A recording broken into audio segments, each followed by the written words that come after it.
తరువాత కొంతకాలమైన తరువాత కయీను అనేటోడు ఒకడు పొలము పంటలో కొంత యెహోవాకు అర్పించగా తెచ్చినాడు. కయీను అనేటోడు పొలం పండించినాక దేవుడికి అని చెప్పేసి కొంత పంట తెచ్చినాడు. హేబేలు కూడా తన మందలో తొలుచూలు పుట్టిన వారిలో కొవ్వెక్కిన వాటిని కొన్ని గొర్రెలను తెచ్చాను దేవునికి. యెహోవా అతని అర్పణను లక్ష్యపెట్టాను. అంటే ఈ గొర్రెలు తెచ్చినోని బాగా మెచ్చుకున్నాడంట.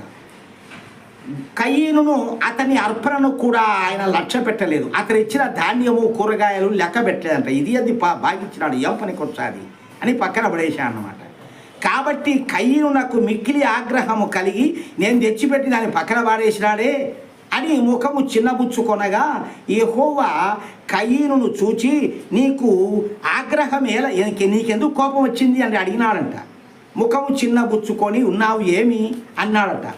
అంటే ఇక్కడ చూడండి, దేవుడు మాంసాహారి కాడేని గొర్రెల అర్పణను హేబేలును ఆదరించి కయీనును అతని అర్పణం ఎందుకు తిరస్కరించి ఉండును అంటే వాడు బాగా మాంసం తింటాడేమో, వానికి గొర్రెను పెట్టింటే వానికి సంతోషమైందేమో అని ఇక్కడ మనకు. మరియు ఈ జగడమునకు హేబేలు మరణమునకు దేవుడే కారకుడయ్యాడు. అంటే వాడు చచ్చేదానికి కూడా ఈడే కారకుడైనాడు.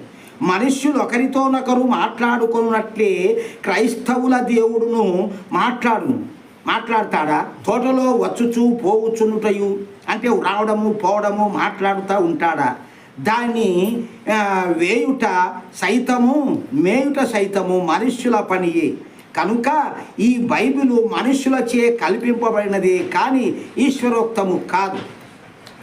మళ్ళీ ఇంకొక వాక్యం, దేవుడు నీ తమ్ముడైన హేబేలు ఎక్కడనున్నాడని కయీను అడిగినాడు. అంటే వాడు బెదిరిచిపోయినాడు, రాలేదు. తరువాత యాడున్నాడు అని వాడు అడిగినాడు. అంటే దేవుడికి తెలియదా?